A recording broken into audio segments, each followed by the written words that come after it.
bienvenue sur Global Africa et Télé Sud et Fréquences Protestantes.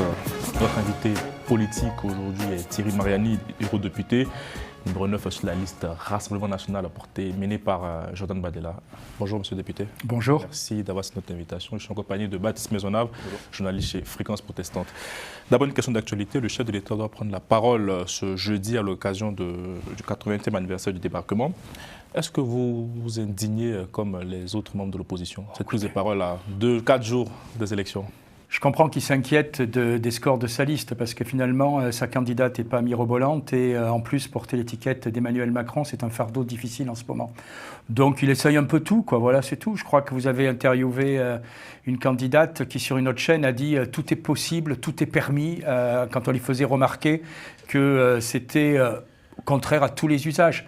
Donc, c'est pas grave, Emmanuel Macron a remis en place une télé d'État. Vous avez remarqué hier peut-être que, alors que Mme Hayet essayait timidement de répondre sur France Inter, le Premier ministre débarque dans les studios parce qu'il est chez lui, prend la parole, coupe les journalistes. Voilà, c'est un gouvernement qui se sent tout permis. Sauf que le problème, c'est que les Français ne le supportent plus. Vous parlez d'ORTF parce qu'il y a une mainmise aujourd'hui du gouvernement sur la télévision publique. J'ai jamais vu ça. Attendez, je suis depuis assez longtemps en politique. Il n'est pas invité à l'émission, il descend, il coupe la parole à sa candidate. En plus, je trouve que c'est profondément humiliant pour elle. Les journalistes ne savaient plus quoi faire. Et là, on a une intervention à J-2, J-3 de l'élection. Si c'est pour parler que du débarquement, bravo. Mais malheureusement, je pense qu'il ne va pas parler que du débarquement et il va surtout nous faire un discours politique. Par contre, le problème, c'est que beaucoup de Français rêvent de le débarquer dimanche. Mais là comme prendra en compte son temps de parole dans celui de sa candidate. Parlant d'Europe, c'est quoi l'Europe pour vous, Thierry Mariani? Quelle est l'Europe que vous défendez? C'est un rêve qui est en train d'être gaspillé et en train d'être détourné. Moi, je crois à une Europe des nations, c'est-à-dire à une Europe où on respecte les spécificités des uns et des autres. L'Europe aujourd'hui, ce sont 27 États. 27 États, quand vous êtes en Estonie, quand vous êtes à Chypre, quand vous êtes en Bulgarie, c'est pas la même histoire que la France, c'est pas la même géographie, c'est pas la même pression. Prenons un cas très précis.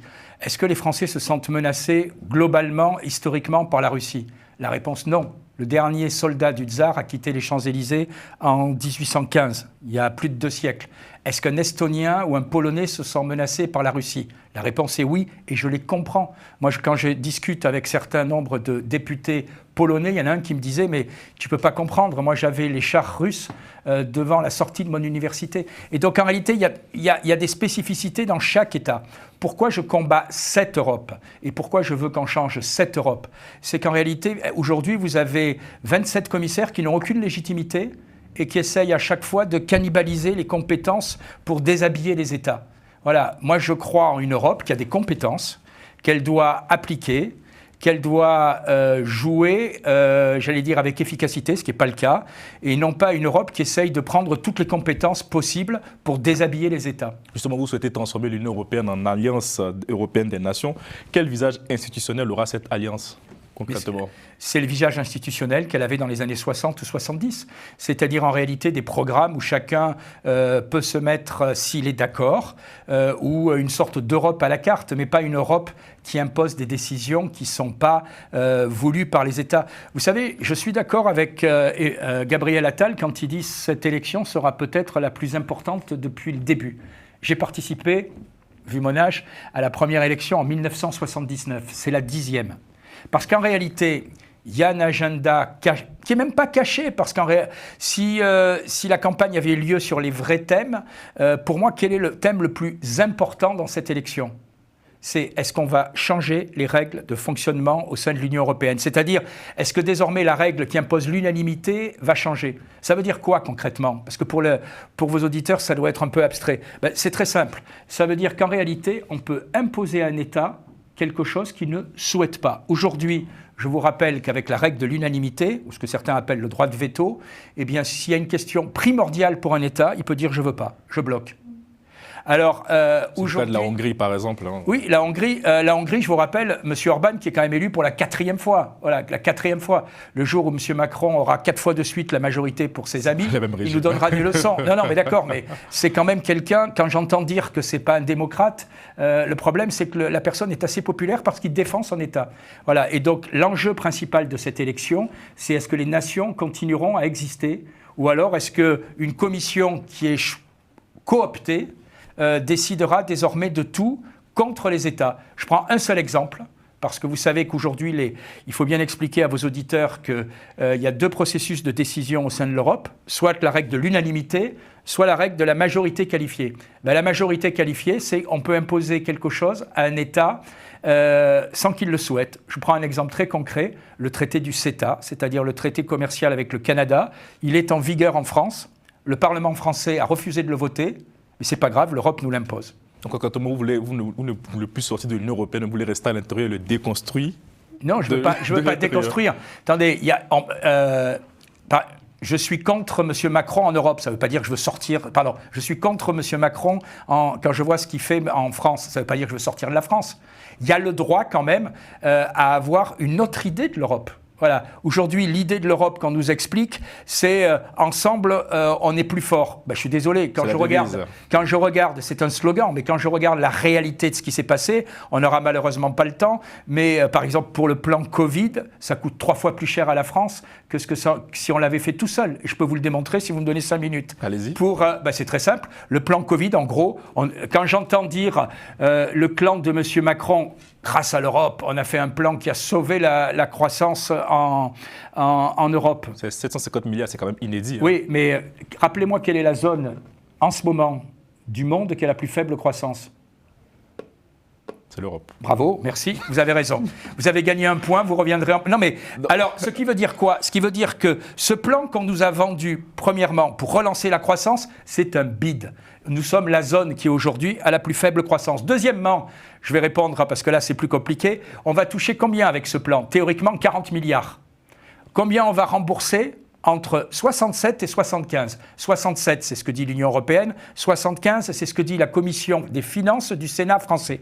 C'est-à-dire qu'à une époque où les taux d'intérêt étaient à 0, eh bien, on va toucher 40, mais on va devoir rembourser probablement aux alentours de 70. Vous savez, l'Europe, comment ça fonctionne? Je vais vous dire. Parce que nous sommes ce qu'on appelle, et il faut que les Français le comprennent bien, un État contributeur. C'est-à-dire qu'il donne plus que ce qu'il reçoit. Concrètement, ça veut dire quoi? C'est l'Europe nous dit, donnez-moi 100 francs, je vous en rends 70, mais vous les dépensez comme je veux. Voilà, c'est ça qu'on ne peut plus accepter. Écoutez, on va aussi parler des taux d'abstention pour ces élections. C'est quand même un sujet assez important et il est proche de la moitié des électeurs, 48,5% selon le dernier sondage.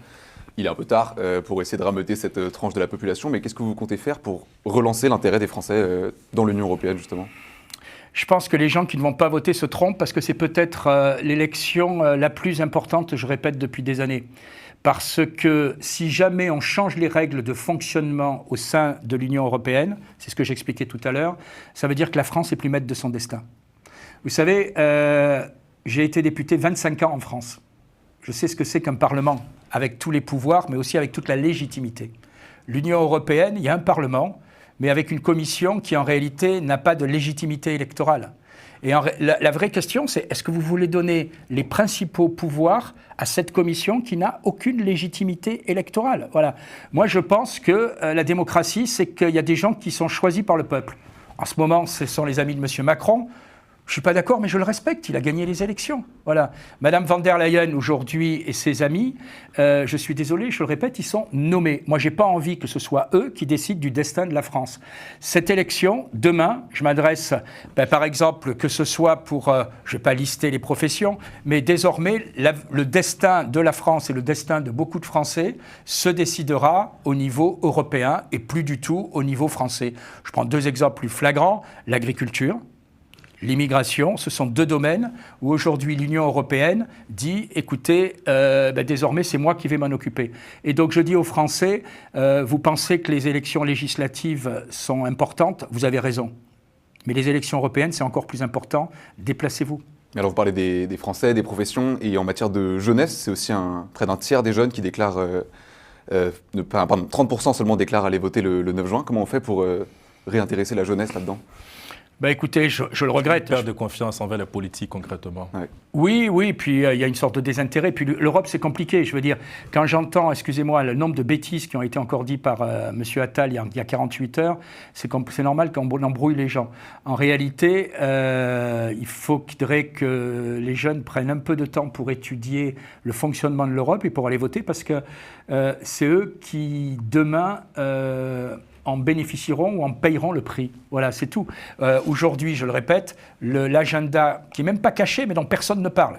Pourquoi je dis qu'il n'est pas caché ? C'est le programme écrit des listes, par exemple, du PPE, où se présente M. Bellamy, ou la liste de Mme Hayet, ou même la liste socialiste. C'est quoi ? C'est la fin de la règle de l'unanimité, et c'est un élargissement de l'Europe à 32 ou 34, je ne sais plus, parce qu'ils veulent rajouter des États sans cesse. Et bien, sur ces 2 points, nous sommes catégoriquement opposés. Si jamais ces 2 points se font, c'est la prochaine génération qui en payera le prix. Et lors de la prochaine législature au Parlement européen, est-ce que vous serez favorable à une union, à une coalition avec les autres partis nationalistes comme le CRE, les conservateurs et réformateurs européens, Giorgia Meloni? Il y a 7 groupes au Parlement européen.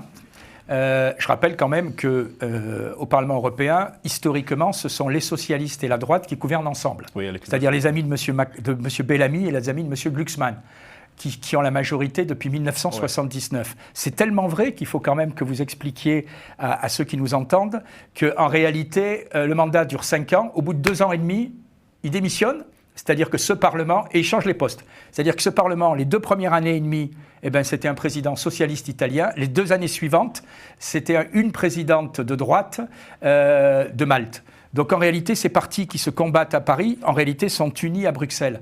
Ensuite, j'ai oublié votre question, pardon, mais je veux y répondre. Est-ce que vous êtes prêt à siéger oui, bien sûr. Des CRE, conservateurs et réformistes européens? Est-ce que votre question sous-jacente, c'est est-ce qu'il y aura un groupe ou 2 groupes? Le vrai enjeu, c'est est-ce qu'on vote ensemble? Et on vote déjà ensemble. Moi, j'espère qu'il n'y aura qu'un groupe. Peut-être qu'on n'y arrivera pas. Parce que si on parle, par exemple, d'ECR, ce qui veut dire European Conservative and Reformist, ils sont très attachés, par exemple, à tout ce qui est valeurs traditionnelles. Ils sont contre l'avortement, principalement. Ils sont, par exemple, refus du mariage homosexuel, etc. Voilà. En France, vous le savez, côté du Rassemblement national, c'est une question pour nous qui est déjà tranchée. Voilà. Donc il y a des questions, par exemple, sur lesquelles on n'est pas d'accord. Mais sur l'essentiel, à savoir le respect du rôle des nations, le respect des textes sans donner plus de compétences à l'Union européenne, on est d'accord.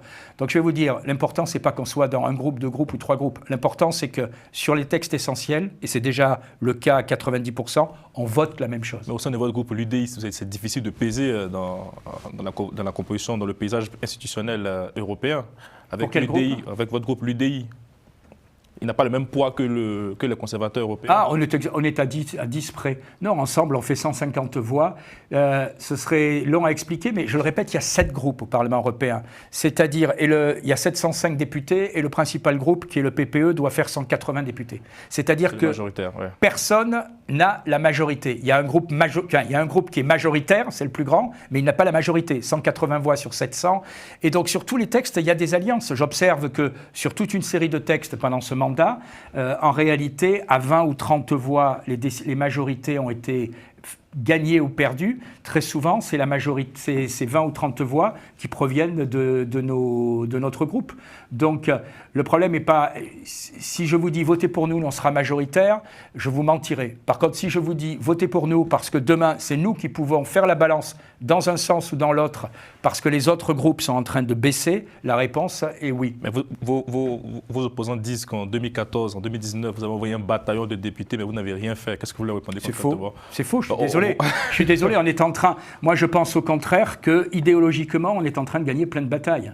Je veux dire, quand je vois par exemple qu'en catastrophe, la majorité actuelle a changé un certain nombre de dispositions totalement aberrantes sur le Green Deal et accepte certaines choses que les agriculteurs demandaient depuis longtemps, c'est peut-être aussi parce qu'on l'a combattu ceci depuis des années. Quand je vois par exemple, même sur le pacte migratoire que nous n'avons pas voté, un certain nombre de mesures, c'est ce que nous demandions depuis des années. Je pense aujourd'hui au contraire que nous sommes en train de gagner le jeu idéologiquement. Parlons de l'Ukraine avec l'éternelle question de cette campagne. Faut-il continuer à soutenir militairement l'Ukraine? La position du Rassemblement national de Marine Le Pen et de Jordan Bardella est très claire. Il faut soutenir militairement l'Ukraine pour qu'elle puisse négocier une paix dans les meilleures conditions. Voilà. Après, la position de Marine Le Pen, elle l'a répété encore dimanche dernier, cette guerre n'est pas la nôtre. Voilà.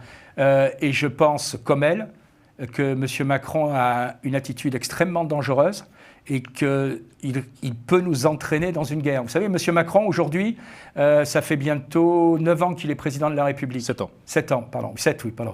J'étais resté 7 ans qu'il est président de la République. Mais 7 ans ou 9 ans, ça ne change pas grand-chose. Son bilan est catastrophique. Son bilan est catastrophique au niveau économique. Je ne vais pas vous faire le bilan de la situation française en termes économiques. Et donc, je crains que, comme beaucoup, il veuille à tout prix laisser une histoire. Et je ne suis pas du tout persuadé que, dans son esprit, il faille à tout prix éviter une guerre. Est-ce qu'il faut envoyer des instructeurs français sur place et européens aussi? Non. Non, notre position est très claire. Attendez, envoyer des instructeurs sur le sol ukrainien, ça veut dire que c'est des gens qui risquent de perdre la vie, ça veut dire envoyer des soldats. Mais vous dites que cette guerre n'est pas la nôtre, mais vous continuez à soutenir l'envoi d'armes en Ukraine. C'est un peu paradoxal.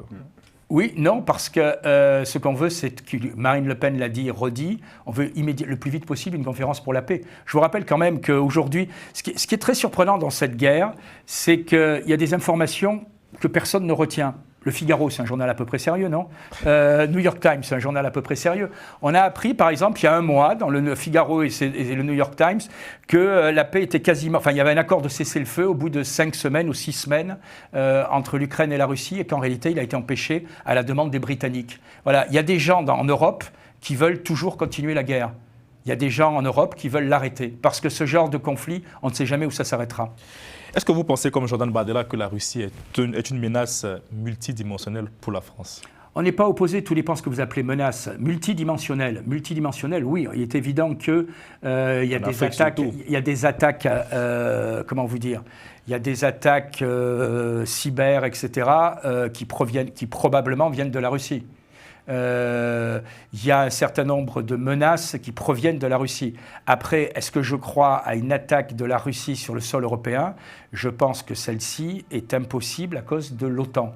Voilà, l'OTAN, c'est, je vous le rappelle, une alliance qui est entre 4 à 6 fois plus importante selon les catégories que la Russie. Et donc, est-ce que l'Europe doit aller vers plus de défense, vers une armée dans ce retour de la guerre? Non, je fais sorti du parapluie otanien, je fais absolument pas confiance à l'Europe. La France a une position très particulière. On est le seul État, grâce au général de Gaulle, qui a une force nucléaire. Voilà, on est le seul État qui a, j'allais dire, une armée depuis des années forte, alors qu'aujourd'hui, un certain nombre d'États qui se reposaient sur les Américains, d'un coup, sont en train de s'armer. On est l'un des seuls États à avoir une industrie de défense. Parce que chaque fois qu'on dit on achète 10 milliards, 20 milliards, 30 milliards d'armes, à 85%, les Européens les achètent aux États-Unis. Voilà. Et puis, je rappelle aussi qu'on a une géographie, c'est ce que je vous disais tout à l'heure. La France, elle est tournée vers quoi ?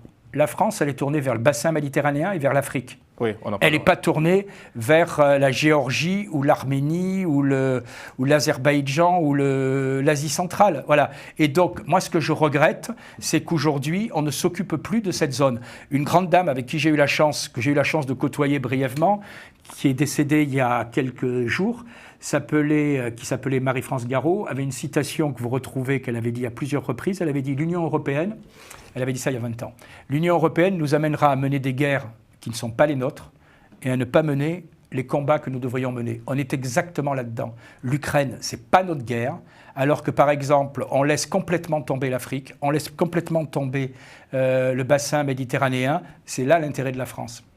Parlons d'écologie avec Baptiste. Oui, très bien. C'est vrai que votre programme, il annonce investir dans le nucléaire, au détriment des énergies renouvelables, par exemple les éoliennes, et sans sortie prévue des énergies fossiles. Pourquoi avoir mis de côté ces ambitions écologiques ? Parce que l'éolien est extrêmement cher. D'abord, c'est une énergie intermittente, vous le savez comme moi. ça a besoin de vent. Deuxièmement, c'est quand il s'agit de démonter les éoliennes, on s'aperçoit que c'est une industrie ou un moyen qui en réalité est très polluant. Et donc, nous disons très clairement, et c'est dans le programme de Marine Le Pen pour la France, nous nous opposons à toute nouvelle installation d'éoliennes. Parce que chaque pays a une spécificité. Voilà, la France a la chance d'avoir une énergie qui, aux 3/4, c'est un peu moins maintenant, provient du nucléaire. Voilà. Et nous voulons privilégier cette filière, y compris pour l'avenir, pour, par exemple, de nouvelles énergies. Je prends l'hydrogène. Il y a un combat en ce moment au niveau, puisque c'est l'une des commissions dans laquelle je suis en Europe, entre la production au niveau européen d'hydrogène propre ou d'hydrogène vert. Les deux sont propres. Mais l'hydrogène propre, ça comprend le nucléaire. L'hydrogène vert, ça exclut le nucléaire. Eh bien, nous voulons que ces nouvelles énergies tiennent compte des intérêts de la France, par exemple. Donc, je reprends l'exemple de l'hydrogène. Nous nous battons pour une production d'hydrogène propre qui nous permette d'utiliser les atouts spécifiques de la France. Et en matière d'immigration, est-ce que vous croyez à la théorie du grand remplacement? Est-ce que vous avez peur d'être remplacé par les étrangers? Non, vous savez, mon père était italien, donc déjà il a remplacé des Français, c'est le mouvement normal. Non, mais par contre, je crois que toute immigration doit être contrôlée et que chaque État doit avoir le choix de qui l'accueille sur son territoire. Je pense que je vais souvent en Afrique, les États africains, ils n'accepteraient pas que l'Union de l'unité africaine leur dise « vous en prenez 100 000, vous en prenez 500 000, etc. » Chaque État a droit de contrôler l'immigration sur son territoire. Que demande Marine Le Pen? C'est tout simplement que chaque État le décide. Je vous prends, vous savez, on a vécu pendant une époque des vagues massives de régularisation. L'Espagne, 500 000, l'Allemagne au moment de la crise des réfugiés. En Syrie, voilà. Ils ont le droit.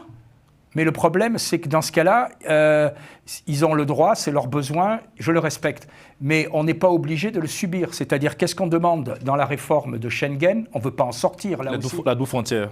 On demande simplement que concrètement, tous les citoyens européens puissent aller dans les 27 États, oui. Et que quand un État donne un titre de séjour à un citoyen extra-européen, eh bien c'est pour rester dans cet État. Voilà, si l'Allemagne a envie de régulariser 1 million de Syriens, je respecte sa décision.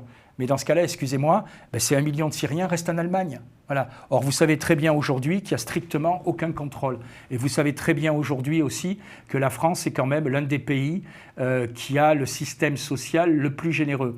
Donc, bien sûr qu'on a besoin de contrôler nos frontières, c'est ce qu'on demande. Thierry Marani, comment doivent être les relations aujourd'hui entre l'Europe et l'Afrique sur des sujets démocratiques, par exemple? Mais aujourd'hui, il n'y a quasiment aucune relation, quoi. Je veux dire, vous savez, je suis membre de... Enfin, il y a des relations, mais je suis membre de l'Assemblée Union Européenne ACP, Afrique Caraïbes Pacifique. Oui. Quand je vois les miettes qu'on donne aux pays africains, les miettes, et quand je vois les dizaines de milliards qu'on trouve comme ça pour l'Ukraine, je me dis que si on avait fait le même effort pour l'Afrique, peut-être qu'on n'en serait pas là. Moi, je crois que la seule chance de réguler cette immigration, c'est de développer l'Afrique. Voilà. Les gens n'immigrent pas par plaisir. Moi, je me souviens, quand je discutais avec mon grand-père, il n'a pas quitté le sud de l'Italie pour se faire plaisir. Il a quitté le sud de l'Italie parce qu'il n'avait pas de quoi manger. Voilà. Eh bien, si on aide les Africains à se développer, je pense que c'est ça le principal enjeu. Rapidement, une question sur Gaza. Oui, sur Gaza, je vais faire vite. Bon, c'est un sujet qui est inévitable dans ces élections. On l'a encore vu ce matin avec la France Insoumise à l'Assemblée. 3 pays d'Europe ont encore récemment franchi le cap dans la reconnaissance de l'État palestinien. Quel argument vous apportez, vous, dans cette vision quelle est votre vision de ce conflit? Les Palestiniens ont droit à un État, mais Israël a droit à sa sécurité. Donc, nous défendons, c'est la formule magique, mais qui en réalité à laquelle il faut donner un contenu, nous défendons la solution à 2 États. Mais avant tout, d'abord, les otages doivent être rendus et libérés pour les Israéliens. Et ensuite, on doit pouvoir discuter pour que ce drame qui en réalité déchire cette région depuis bientôt un siècle, 80 ans, s'arrête. Voilà. Les Palestiniens ont droit à un État, mais doivent respecter Israël. Lors de votre dernier débat sur Public Sénat, Raphaël Glucksmann vous a traité de petit télégraphiste du Kremlin. Quelles sont vos relations avec la Russie aujourd'hui, Thierry Marani? Ils sont, j'ai pas de relation particulière. Voilà, je soutiens le fait qu'on ait des relations amicales avec la Russie. Je suis persuadé qu'aujourd'hui, on est complètement manipulé par notre meilleur ami, qui est aussi notre pire concurrent, je pense aux États-Unis. Après Raphaël Glucksmann, j'attends toujours qu'il m'explique qu'il payait pendant les 3 années où il était en Géorgie et qui faisait pareil qui le payait aussi quand il était sur Maïdan. Voilà, mais bon, peut-être qu'il vivait d'amour et d'eau fraîche. Vous étiez 3e en 2019 sur la liste de M. Bardella et vous êtes 9e en 2024. Est-ce que vous payez un peu votre proximité avec la Russie? Pas du tout, vous savez. Je veux dire, on met toujours en premier les ralliés. On a la chance d'avoir été rejoint par l'ancien patron de Frontex. Ouais. Il est donc 3e. On a la chance d'avoir été rejoint par l'un des plus hauts responsables syndicaux de la police. Il est donc 7e. Et on a un président de groupe qui est donc 5e. Je suis 9e. Vous voyez, pour être plus vite, pour être mieux placé, j'aurais dû changer de sexe peut-être, mais bon, c'était pas dans mon programme. Merci beaucoup, Cyril. Merci, Baptiste. Merci à vous, chers téléspectateurs, et à très bientôt pour un nouveau numéro.